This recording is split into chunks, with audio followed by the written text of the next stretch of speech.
est sorti d'Égypte. Job dit, si c'est le cas, alors tous les hommes sont égaux. Il détruit l'innocent et le méchant. Pharaon opprima Israël et dit, qui est Hachem, pour que j'obéisse à sa voix? Moi je ne les ai pas opprimés et je n'ai rien fait, mais il détruit l'innocent et le méchant. Celui qui a craint la parole d'Hachem parmi les serviteurs de Pharaon. Shemot 9:20, fait référence à Job, car il était présent au moment de l'exode d'Égypte.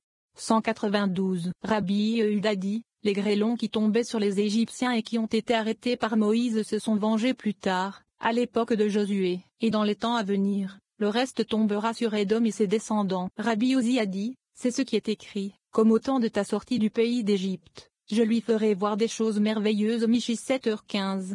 193. Une autre explication de, et Israël vit la grande main. Le début du verset n'est pas relatif à la fin, et la fin n'est pas relative à son début. D'abord, et Israël vit, et ensuite, et le peuple craignit Hachem. Est-ce qu'Israël vit qui fait que le peuple craignait Hachem? Et avant, ne craignait-il pas Hachem? Mais Rabbi Yehuda a dit, ce vieil homme qui est descendu avec ses enfants en exil et qui a souffert l'exil lui-même, a réellement vu toutes les vengeances et toutes les actions puissantes que le Saint, béni soit-il, a fait contre l'Égypte. C'est pourquoi il est écrit, et Israël vit. C'était en fait Israël, nommé Jacob. 194. Rabbi Yehuda a également dit, le Saint, béni soit-il, a soulevé ce vieil homme et lui a dit, lève-toi, vois tes enfants qui sortent d'une nation forte, lève-toi, vois les actes puissants que j'ai accomplis pour tes enfants en Égypte. 195. Rabbi Isa a dit, lorsqu'Israël voyagea pour descendre dans l'exil en Égypte, une forte peur et une terreur s'abattirent sur lui. Le Saint, béni soit-il, a dit à Jacob, pourquoi as-tu peur? Ne crains pas de descendre en Égypte. Bereshit 46:2.3. À partir des mots, ne crains pas, nous comprenons qu'il a eu peur. 196. Il lui dit, car là, je ferai de toi une grande nation. Ibidem. Il lui dit, je crains qu'il ne fasse périr mes enfants. Il lui dit, je descendrai avec toi en Égypte. Il lui dit encore, je crains aussi de ne pas mériter d'être enterré parmi mes pères et de ne pas voir la délivrance de mes enfants, et les exploits que tu feras pour eux. Il lui dit, et moi, je te ferai remonter, te faire remonter. Je te ferai remonter pour être enterré dans le tombeau de tes pères, je te ferai remonter pour voir la délivrance de tes enfants, et les exploits que je ferai pour eux. 197. Le jour où Israël sortit d'Égypte, le Saint, béni soit-il, éleva Jacob et lui dit, lève-toi et assiste à la rédemption de tes enfants, car j'ai fait pour eux tant d'années et d'exploits. Jacob était là et a tout vu, comme il est écrit, et Israël vit la grande main. 198. Rabbi Tchak a dit, d'ici, on comprend que Jacob était présent au moment de la rédemption, car il est écrit, et il vous a fait sortir d'Égypte, lui-même étant présent, avec sa grande puissance. Devarim 4h37. Que signifie présent? Cela fait référence à Jacob, parce qu'il y a amené tous les patriarches. Rabbi Chizokia a dit, être présent, en son visage, fait référence à Abraham, comme il est écrit, et Abraham tomba sur son visage. Bereshit 17:2.3. 199. Venez et regardez, Abraham dit, un enfant naîtra-t-il à celui qui est âgé de 100 ans? Ibidem 17. Le Saint, béni soit-il, lui dit, je te jure que tu verras de nombreuses multitudes et de nombreux camps qui sont sortis de toi. Au moment où Israël quitta l'Égypte, toutes les tribus et toutes ces myriades, le Saint, béni soit-il, les fit monter à Abraham, qui les vit. C'est ce qui est écrit, et vous a fait sortir, lui-même étant présent. Rabbi Abba a dit, tous les patriarches se sont rassemblés là pendant cette rédemption. C'est ce qui est écrit, et vous ont fait sortir, lui-même étant présent. Que signifie dans son visage? Ce sont les patriarches. 200. Rabbi Elazar a dit, et vous a fait sortir, lui-même étant présent. Cela fait référence à Jacob, avec sa puissance, fait référence à Isaac, puissant, fait référence à Abraham. Rabbi Shimon a dit, pour le bien des patriarches, il y a toujours une rédemption pour Israël, comme il est écrit, je me souviendrai de mon alliance avec Jacob, de mon alliance avec Isaac, de mon alliance avec Abraham, et je me souviendrai du pays. Vayikra 26:2.42. Il demande,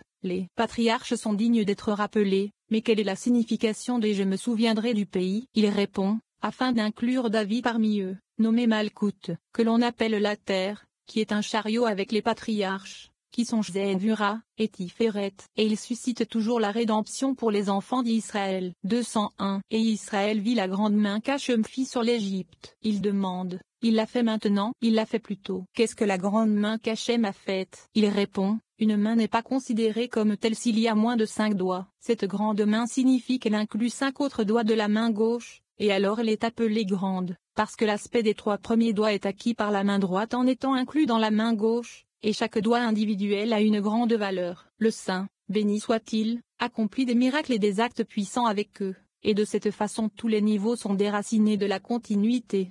202. D'ici, nous apprenons qu'avec les 5 premiers doigts, c'est-à-dire les 5 premiers doigts, il est écrit, et le cœur de Pharaon s'endurcit. Dès que ces 5 doigts de la main gauche ont été complétés, il ne restait plus rien sous la juridiction de Pharaon pour endurcir son cœur, et il est écrit, et Hachem endurcit le cœur de Pharaon. 203. Par conséquent, et Israël vit cette grande main, et crut en Hachem. Il demande, jusqu'à présent, n'ont-ils pas cru en Hachem? Pourtant il est écrit, et le peuple crut, et ils entendirent Shemot 4h31, et ils ont vu toutes les actions puissantes que le Saint, béni soit-il, a accomplies pour eux en Égypte. Il répond, mais quelle est la signification de « et crurent » Il croit ce qu'il dit. Moïse dit au peuple, ne craignez pas, restez immobile et voyez. 204. Rabbi Isa a dit, il est écrit, et Israël vit l'Égypte morte, et il est écrit, vous ne les reverrez plus à jamais. Shemot 14:13. Rabbi Ozi a dit, ils les ont vus morts. Il lui dit, s'il avait été écrit,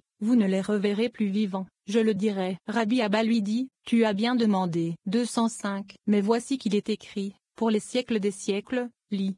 Depuis le monde et jusqu'au monde, Yamim 16h36. Nous avons appris qu'il existe un monde d'en haut et un monde d'en bas. Le monde d'en haut est le début de l'allumage des bougies, qui est Bina, la source de tous les mochins qui sont appelés bougies. Le monde inférieur est le point culminant, à savoir, Malkout qui culmine tous les séphirotes, et il est composé de tous, et c'est à partir de ce monde inférieur que s'élèvent les jugements sur les êtres inférieurs. 206. Le Saint, béni soit-il, accomplit des miracles pour Israël dans ce monde inférieur, et des merveilles se produisent pour eux. Lorsque ce monde s'est réveillé pour faire des miracles, tous les Égyptiens ont coulé dans la mer grâce aux actions de ce monde, et un miracle s'est produit pour Israël dans ce monde. Par conséquent, il est écrit, tu ne les reverras plus jamais, lis. Jusqu'au monde, c'est-à-dire jusqu'à ce que ce monde se réveille et qu'il soit livré à ses jugements. Dès qu'ils lui ont été livrés pour être jugés, il est écrit, et Israël vit l'Égypte morte sur le rivage de la mer. C'est le sens du verset, depuis le monde et jusqu'au monde précisément, c'est-à-dire jusqu'à ce que le monde d'en bas soit irrité. Il est ensuite écrit, et ils crurent en Hachem et en Moïse, son serviteur. 16. Alors Moïse chanta. Rabbi Yehuda commence par avant de te trouver dans le ventre, je te connaissais. Il dit que le Saint, béni soit-il, a fait descendre pour les enfants d'Israël un vrai prophète et un berger fidèle, qui était Moïse. Il mit en lui un esprit grand et saint, et le nomma sur tout ce qui lui appartenait. Lorsque Moïse est apparu dans le monde, la Shechina l'a illuminé et le Saint, béni soit-il, a lu sur lui, avant de te trouver dans le ventre, je t'ai connu, avant que tu ne sortes du ventre, je t'ai sanctifié et je t'ai ordonné prophète des nations. Nous lisons diverses interprétations de Alors Moïse chanta, ainsi que les enfants d'Israël. Rabbi Shimon dit que c'est le chant de la reine au Saint, béni soit-il, il contient le monde passé, et le monde à venir, et les liens de la foi, et les jours du roi Messie, et toutes les autres louanges de ceux d'en haut et d'en bas en dépendent. Rabbi Ozi soutient que ce chant à Hachem est la rivière qui est Bina qui émerge de l'Éden. Enfin, Rabbi Yehuda parle du moment où Hachem a fait reculer la mer par un fort vent d'est toute la nuit, disant que tous les Égyptiens d'en bas et les princes d'en haut ont été remis entre les mains de la reine, pour qu'elle se venge d'eux. 207. Puis Moïse chanta Shemot 15, Rabbi Yehuda a ouvert la discussion en disant, avant de te former dans le ventre, je te connaissais. Irméia 2.5. Heureuse est la portion Israël que le Saint, béni soit-il, a désiré plus que toutes les autres nations. Et pour le grand amour qu'il avait pour eux, il a établi pour eux un vrai prophète et un berger fidèle, et a suscité sur lui un esprit saint, plus que les autres prophètes fidèles. Il l'a pris sur sa propre portion, c'est-à-dire sur ce que Jacob avait séparé comme dîme de ses fils au Saint, béni soit-il, à savoir la tribu de Lévi. Comme Lévi était à lui, le Saint, béni soit-il, le reçut et le para de nombreuses couronnes, éloignit de l'huile sainte d'onction d'en haut. Puis il produisit de ses enfants un esprit saint dans le monde et le saignit de ses saintes gaines de la grande foi, qui est Bina. 208. Nous avons appris qu'à ce moment-là, le temps était venu pour Moïse, le fidèle prophète, de descendre dans le monde. Le Saint, béni soit-il, retira un esprit saint d'un bloc taillé dans la pierre précieuse, le saphir, qui est Malkout, qui était dissimulé dans 248 lumières, et le fit briller. Il le couronna de 365 couronnes et elles se tinrent devant lui, et il l'établit sur tout ce qui lui appartenait. Il lui donna 173 clés, et le couronna de 5 couronnes. Chaque couronne s'éleva et s'illumina dans 1000 mondes qui s'illuminent et dans les bougies qui étaient cachées dans les trésors du Saint Roi suprême. 209. Puis il le fit passer par toutes les lumières du jardin d'Éden et le fit entrer dans son palais, et il le fit passer par ses armées et ses camps. Alors tous tremblèrent, s'ouvrirent et dirent, retirez-vous de sa proximité, car le Saint, béni soit-il, a suscité un esprit pour dominer et provoquer les mondes. Une voix se fit entendre et dit, qui est celui-ci avec toutes ses clés dans ses mains? Une autre voix a dit, acceptez-le parmi vous, c'est lui qui descendra parmi les peuples. Et la Torah, qui est le plus caché de tout ce qui est caché, va être remise entre ses mains, pour secouer par lui les mondes qui sont en haut et en bas. À ce moment-là, tous s'enthousiasmèrent et se mirent à le suivre. Ils ouvrirent la discussion en disant, tu as fait chevaucher un homme au-dessus de nos têtes, nous sommes passés par le feu et par l'eau. Tehillim 66, 12.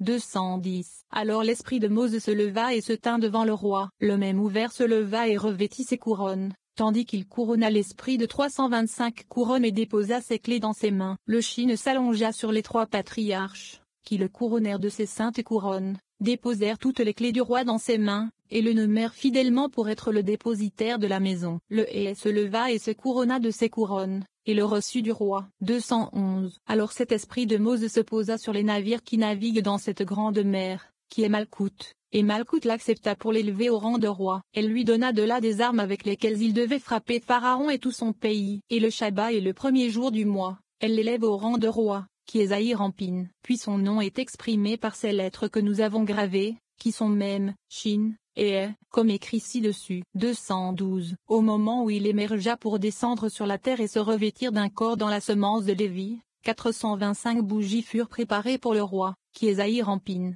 et 425 gravures désignées escortèrent l'esprit de Mose jusqu'à sa place. Lorsqu'il émergea dans le monde, le Hé, qui est le Shechina, s'illumina sur lui et la maison se remplit de son éclat. À ce moment-là, le Saint, béni soit-il, lut sur lui, avant de te former dans le ventre, je te connaissais, et avant que tu ne sortes du ventre, je t'ai sanctifié, et je t'ai ordonné prophète des nations. Yirmeya 5.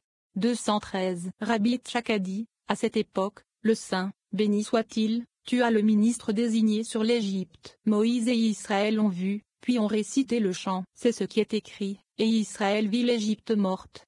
Alors Moïse et les enfants des enfants d'Israël chantèrent. 214. Puis Moïse et les enfants d'Israël chantèrent. Rabbi Abba a ouvert la discussion en disant, j'ai examiné toutes les louanges avec lesquelles ils ont loué le Saint, béni soit-il, et elles commençaient toutes par.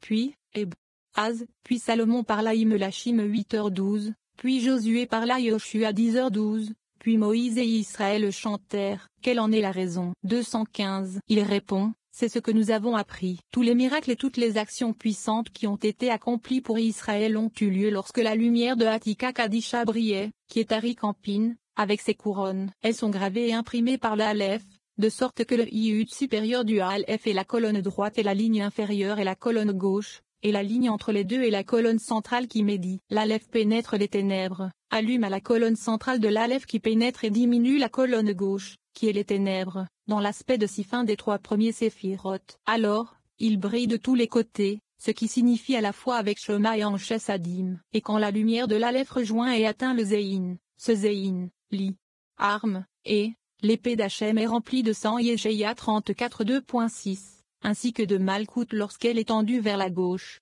Puis il accomplit des miracles et des actes puissants, parce que le Aleph et le Zéhin se sont unis. Et c'est un chant qui illumine de tous côtés, à la fois Shema et Chassadim. Et donc alors, Az, Al-Zéhin, chanta. 216. Il demande, alors chanta, li. Chantera, Mose. Aurait-il fallu écrire, chanta Mose? Il répond, cette question est suspendue jusqu'au temps à venir, car il a perfectionné pour ce temps et l'a perfectionné pour le futur à venir. Car Israël louera ce chant dans les temps à venir. Moïse et les enfants des enfants d'Israël. D'ici, nous avons appris que même si les premiers justes se sont élevés au plus haut niveau qui sont au-dessus et ont été liés par le lien de la vie, ils se lèveront tous pour être ressuscités dans un corps et réciteront ce chant. C'est ce qui est écrit. Alors chanteront Moïse et les enfants d'Israël. 217. Rabbi Shimon a dit, c'est pourquoi, Hachem étendra de nouveau, une seconde fois, sa main pour récupérer le reste de son peuple. Yeshaïa 11h11. Récupérer Heb. L'Iknote, a le sens de